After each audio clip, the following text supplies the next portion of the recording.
Falando do gigante, temos vários assuntos, várias notícias para tratarmos aqui acerca da temporada 2024 do Vasco. Mas antes, vou pedir para vocês, para me dar essa força aí, se inscreva no canal, acione o sininho para estar recebendo as notificações e indique esse canal para os seus amigos, divulgue aí nos grupos de WhatsApp, seus amigos vascaínos, para a gente bater essa meta aí de 50 inscritos. Já estamos com 21 inscritos no canal, agradeço muito a vocês. Bom, agora vamos lá. Eu queria abrir aqui o vídeo falando sobre um post do setorista Vene Casagrande, que trabalha cobrindo o Flamengo e que trabalha no SBT Esporte. Segundo ele, recebeu uma informação de uma fonte do Vasco, de alguém lá no Vasco, que a 777 não vai fazer investimentos grandes em jogadores de primeira prateleira.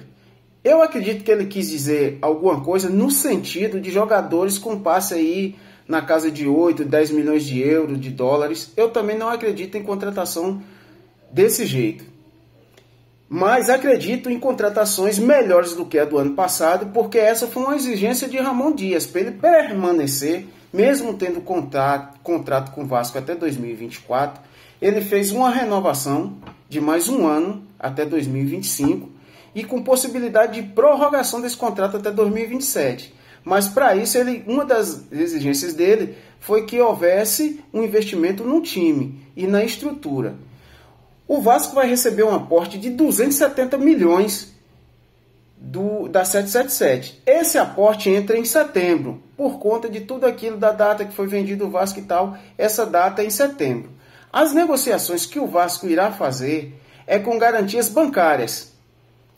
Possa ser que a 777 ela adiante algum dinheiro, isso pode acontecer, mas a maioria das contratações aí vai ser nessa base de garantias bancárias, certo? Diante disso, a gente vai assim para algumas situações. Segundo o Flávio Dias do canal Atenção Vascaíno, foi oferecido ao Vasco o zagueiro Germán Pezela, de 32 anos, campeão do mundo aí com a Argentina na última Copa do Mundo, jogador do Real Betis, tem contrato lá até 2025.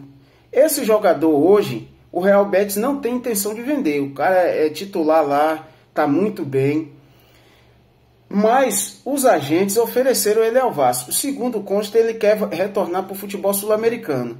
Só que é um investimento aí na casa de 3 a 3,5 milhões de euros, visto que ele tem mais um ano e meio de contrato aí pela frente.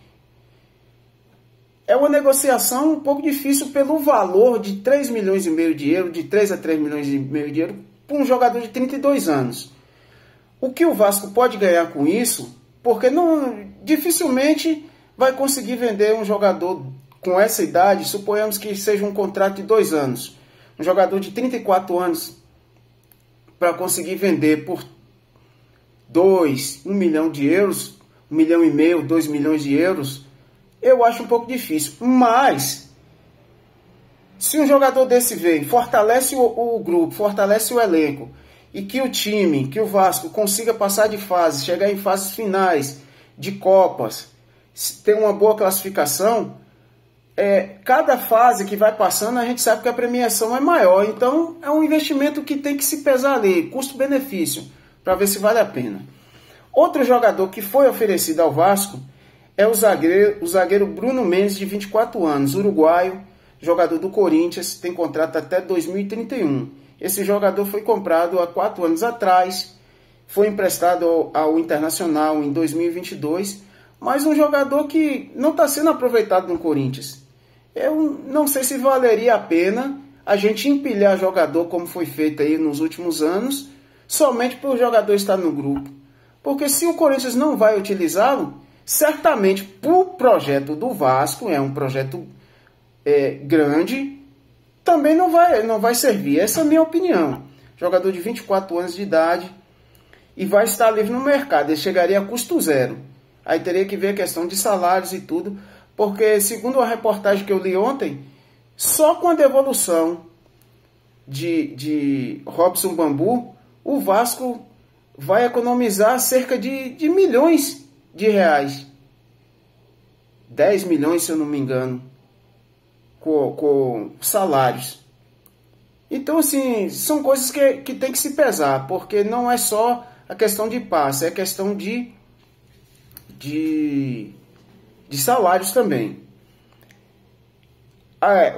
O Vasco abriu a negociação com o Kusevich, 27 anos, jogador chileno, já teve algumas convocações para a seleção chilena, inclusive com aval de Medel, mas é um jogador que esteve no Palmeiras por 4 anos, nunca conseguiu a titularidade absoluta lá, mas era um jogador que sempre entrava, sempre jogava aí com Abel Ferreira, jogador que teve mais de 40 jogos aí com a camisa do Palmeiras.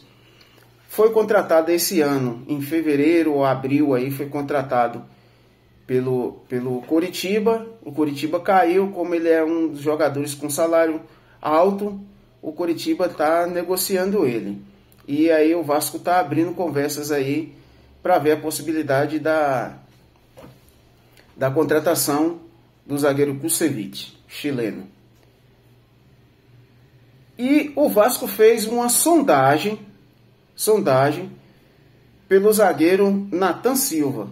Zagueiro que foi vendido essa temporada por Pumas do México. O zagueiro foi vendido por 4 milhões de dólares. É titular lá. Ele teve muito bem aqui no Galo. Foi campeão brasileiro e campeão da Copa do Brasil pelo Atlético Mineiro. Mas o Pumas não cogita vender. Foi uma sondagem que o Vasco fez. E se o Vasco quiser contratá-lo, certamente o Pumas vai querer mais de 4 milhões. Comprou ele esse ano ainda. O zagueiro é titular lá. Então o Vasco está nessa fase ainda de sondagens e muitas especulações girando em torno do Vasco. Essa questão aí do aporte da 777, de não investir, de ter um saneamento. A gente já viu que não dá certo. Olha o que foi feito esse ano. Fizeram contratações aí que tá bom. Depois a gente se classificou na Bacia das Almas. Né, com investimentos maiores, com mais investimentos, não maiores, mas mais investimentos do que tinha sido feito no início do ano. Apesar também que houve muitas contratações erradas, muitas. Um time que custou mais de 100 milhões de reais, a gente brigar para não cair não justifica. Mas é certo que não vai ter nenhuma contratação de impacto, contratação para fechar aeroporto. O que eu quero crer é que vai ter contratações pontuais, que vai fortalecer esse elenco, e aí nós vamos passando de fase nos campeonatos, chegando mais longe, classificações mais altas, venda de jogadores, e o Vasco trabalha aí com a média de um orçamento entre 500 e 540 milhões de reais para esse ano. E assim nós vamos subindo, certo? Pegar uma vaga na Libertadores para o ano que vem, ir bem na Libertadores. E se deixarem, a gente belisca lá um título também. Vamos aí para frente. Então, é muita especulação no mercado, muitas conversas. O Alexandre Matos vai estar indo agora para os Estados Unidos para se reunir com a cúpula da 777, para sentar, para ver qual vai ser as diretrizes, um encaminhamento para a temporada de 2024, para que possa se montar um elenco forte, para que não se cometa os mesmos erros que cometeram esse ano. Eu não acredito que o Vasco, contratando e mantendo ali Ramon Dias e toda a sua comissão técnica e contratando Alexandre Matos, vai ficar aí com contratações a nível de um zagueiro que é oferecido, que não vai ser aproveitado pelo Corinthians, e ser oferecido ao Vasco e o Vasco ficar só com isso. Ou contratando ali jogadores de Série B que se destacou para vir para o Vasco. Não. Eu sei que não vai ter contratações de fechar aeroporto, mas é contratações ali a nível de time que o cara chega para ser titular, para brigar pela titularidade, de jogadores aí que pode caber em qualquer elenco do futebol brasileiro. Se for para ficar pegando jogador que se destacou em Série B, jogador que se destacou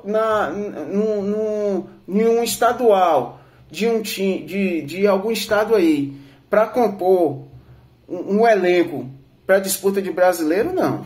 Aí a gente já sabe que vai passar os mesmos perrengues de anos anteriores. Mas eu não acredito que a política vai ser essa, justamente pela permanência de Ramon Dias, que uma das exigências dele foi um investimento no time de futebol e na estrutura do futebol como um todo. Então, essas eram as informações que eu tinha para passar hoje a respeito de Germán Pezzala, jogador de 32 anos, campeão do mundo pela Argentina na última Copa do Mundo. Nathan Silva, que foi feita uma sondagem. Bruno Mendes, que foi oferecido ao Vasco, além das negociações com o Vucevic, que eu já havia informado ontem. Meus amigos, conto com vocês, agradeço aí a audiência de cada um de vocês, conto com apoio, peço aí a vocês que indiquem aí nos seus grupos de WhatsApp, informem aí para os seus amigos vascaínos, vamos bater essa meta aí de 50 inscritos. Muito obrigado e vamos lá, Vascão voltando a ser o grande gigante, falando do gigante!